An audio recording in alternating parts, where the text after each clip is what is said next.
¿Alguna vez te has preguntado cómo Caín, uno de los primeros hijos de Adán y Eva, pudo haber encontrado una esposa y engendrado un hijo? Si Adán y Eva fueron los únicos padres de la humanidad, este misterio puede parecer intrigante. Sin embargo, al sumergirnos en las entrelíneas de la Biblia, encontramos respuestas fascinantes que pueden arrojar luz sobre este aparente misterio.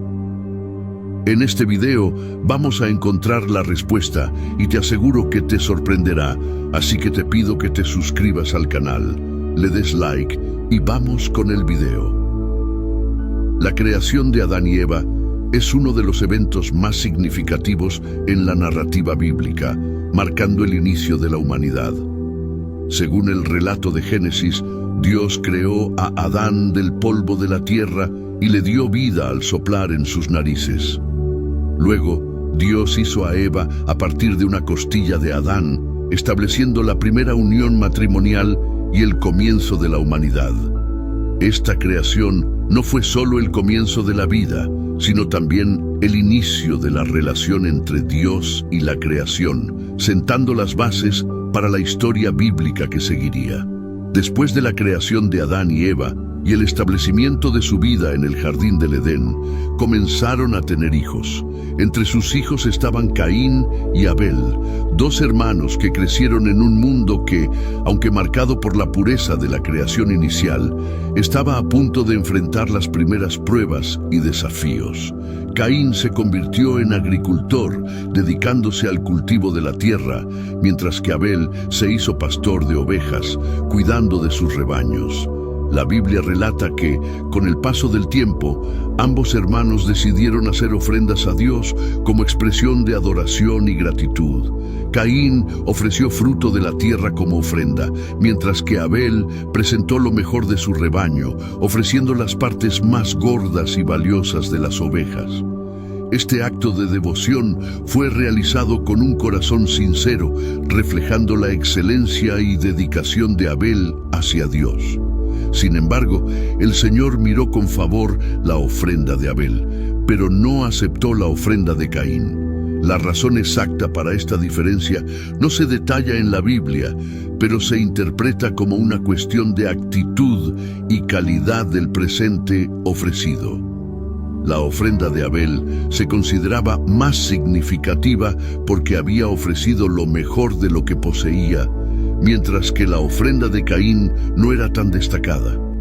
Esta aceptación y rechazo de las ofrendas generaron un profundo descontento y enojo en Caín. Sintiendo frustración y desmoralización, Caín no solo se abatió, sino que su ira se transformó en envidia y rencor contra su hermano Abel. Dios percibió la turbulencia emocional de Caín y le advirtió sobre el peligro que representaba su sentimiento de enojo. Dios le alertó que el pecado estaba a la puerta y que Caín necesitaba dominar sus sentimientos para no sucumbir a la tentación. La advertencia divina buscaba prevenir que Caín se entregara al pecado, ofreciendo una oportunidad de arrepentimiento y cambio. Desafiado por la ira y la envidia, Caín invitó a Abel a ir al campo. En un ambiente aislado, lejos de la presencia de otros, la tensión entre los hermanos escaló. Caín, consumido por la ira y la envidia, atacó a Abel, matándolo brutalmente. Este acto de violencia marcó la primera muerte registrada en la historia de la humanidad y trajo una nueva dimensión de pecado y sufrimiento al mundo creado por Dios. Después del asesinato, Dios confrontó a Caín y le preguntó por el paradero de Abel. Caín, intentando ocultar su crimen, respondió con indiferencia: «No sé. ¿Acaso soy yo el guardián de mi hermano?». La respuesta de Caín no solo demostró su intento de escapar de las consecuencias de su acto, sino que también reveló su falta de arrepentimiento y responsabilidad. Dios, conociendo la verdad, le reveló a Caín las consecuencias de su acto. Sería maldecido y se convertiría en un errante en la tierra, incapaz de cultivar la tierra que antes había sido su sustento. La maldición de Caín fue doble. Tendría que enfrentar una vida errante y la tierra ya no le daría los frutos que anteriormente cultivaba con éxito. La vida de agricultor que Caín conocía estaba ahora arruinada. La respuesta de Caín a la maldición de Dios revela su angustia y miedo por el futuro. Expresó su preocupación de que estaría destinado a vagar sin propósito y sin protección, temiendo que alguien pudiera encontrarlo y vengar la muerte de Abel. En respuesta a la preocupación de Caín, Dios lo marcó con una señal. Esta señal tenía el propósito de proteger a Caín de cualquier venganza que pudiera buscarse contra él. La señal de Caín, aunque no se describe en detalle en la Biblia, servía para garantizar que no fuera asesinado por otros, a pesar de su maldición. Después de esta interacción con Dios, Caín se apartó de la presencia de Dios y se estableció en la tierra de Nod, al este del Edén. La Biblia menciona entonces que Caín conoció a su esposa, con quien tuvo un hijo, Enoc. Además, el versículo destaca que Caín construyó una ciudad y la nombró en honor a su hijo, Enoc. La construcción de la ciudad es un hito significativo en la narrativa, representando el inicio del establecimiento de comunidades humanas. Sin embargo, es aquí donde comienzan a surgir dudas. El texto no proporciona detalles explícitos sobre cómo o con quién Caín se casó. En el versículo 17, solo se nos informa que Caín conoció a su mujer.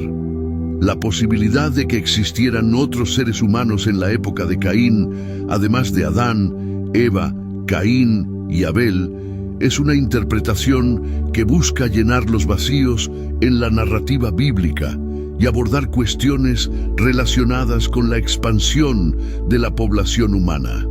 El temor de Caín a ser asesinado por otras personas y la marca de Dios, según se describe en la Biblia, son aspectos que plantean preguntas significativas sobre la presencia de otros seres humanos, además de Adán y Eva. En Génesis 4:14, Caín dice: «He aquí, me echas hoy de la faz de la tierra, y de tu presencia me esconderé, y seré errante y fugitivo en la tierra, y cualquiera que me hallare, me matará».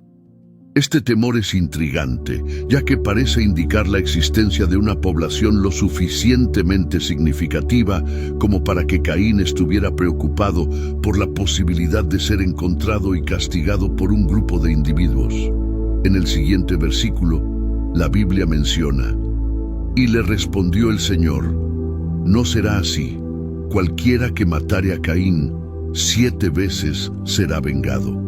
Entonces el Señor puso una señal en Caín para que no lo matase cualquiera que le hallara.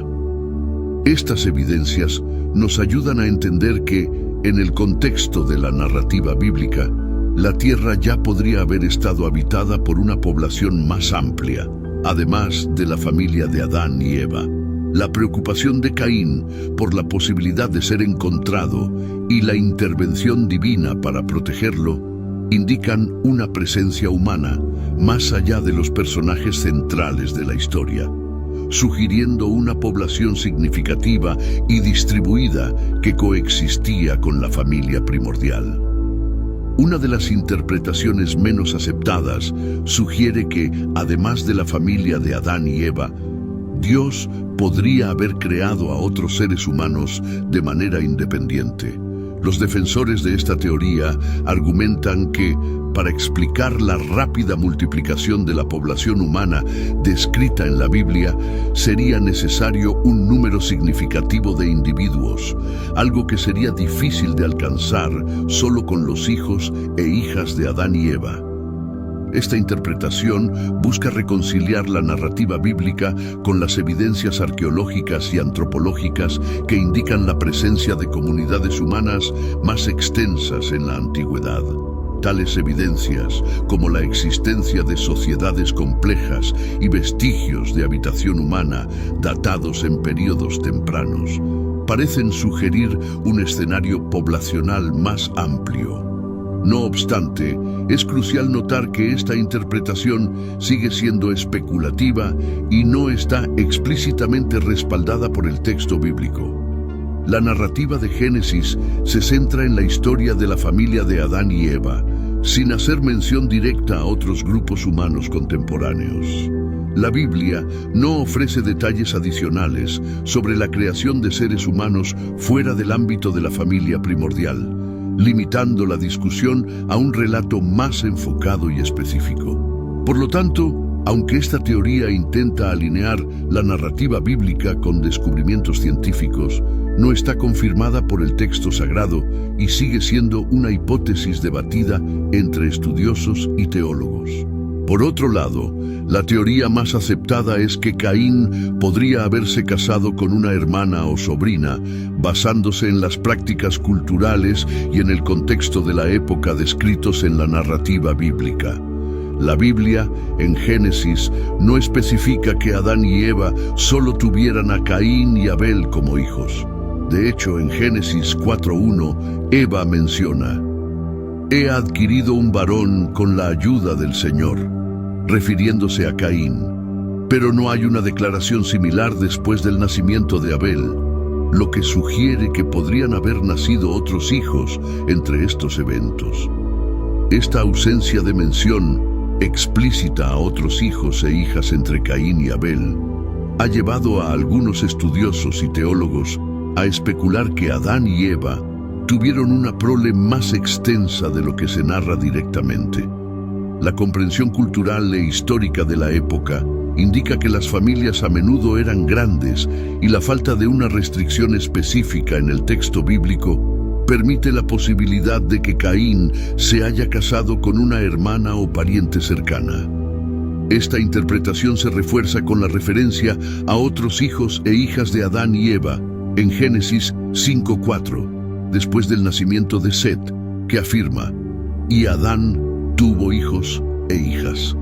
Esta mención sugiere una descendencia más amplia, además de los hijos mencionados individualmente. Así, el texto bíblico no limita la prole de Adán y Eva solo a Caín, Abel y Set, permitiendo una interpretación más amplia sobre la extensión de su familia. Es importante destacar que, en ausencia de una población significativa fuera de la familia de Adán y Eva, la idea de que Caín se casó con una hermana surge como una explicación plausible para poder dar continuidad a la humanidad. En el contexto cultural y temporal de la narrativa bíblica, el matrimonio entre hermanos o parientes cercanos era considerado aceptable e incluso necesario para la propagación de la humanidad. Esta interpretación es coherente con las circunstancias únicas descritas en la Biblia, que no prohíbe explícitamente el matrimonio entre hermanos en la etapa inicial de la historia humana. Al contrario, la Biblia presenta diversos ejemplos de matrimonios entre parientes cercanos. Un ejemplo notable es el caso de los hijos de Noé. Después del diluvio, Noé y su esposa, junto con sus hijos Sem, Cam y Jafet, eran los únicos sobrevivientes. Para repoblar la tierra, los hijos de Noé tuvieron que casarse entre sí o con sus hermanas, dada la ausencia de otras personas disponibles. Otro ejemplo importante es el matrimonio de Abraham con Sara, su media hermana. La narrativa bíblica en Génesis 20:12 confirma que Abraham y Sara compartían el mismo padre, siendo medio hermanos.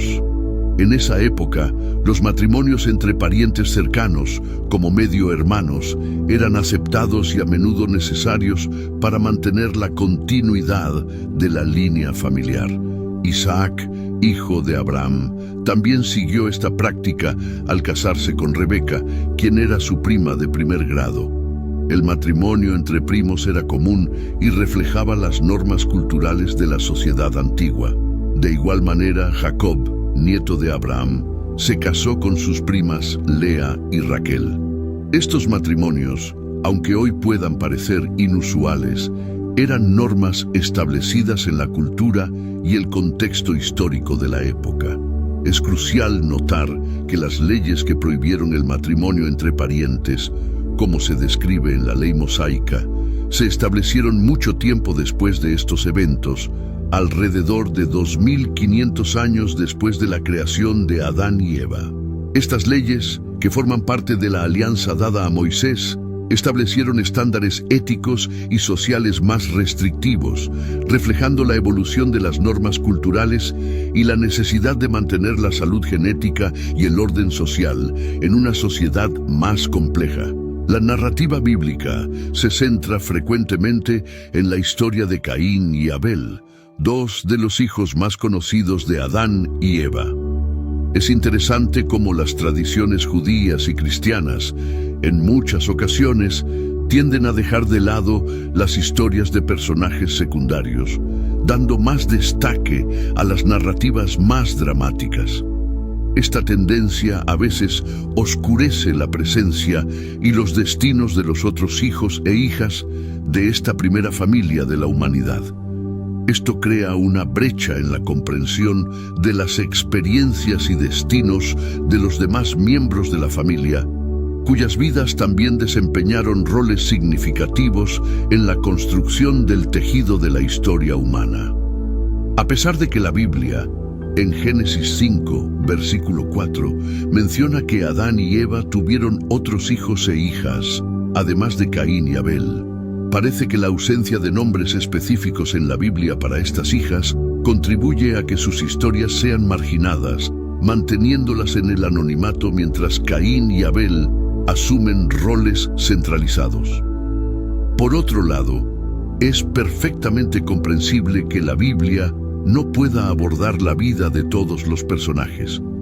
Es prácticamente imposible describir la vastedad de información, desde la creación del mundo hasta el fin de los tiempos, en un solo libro. En este sentido, surgieron libros secundarios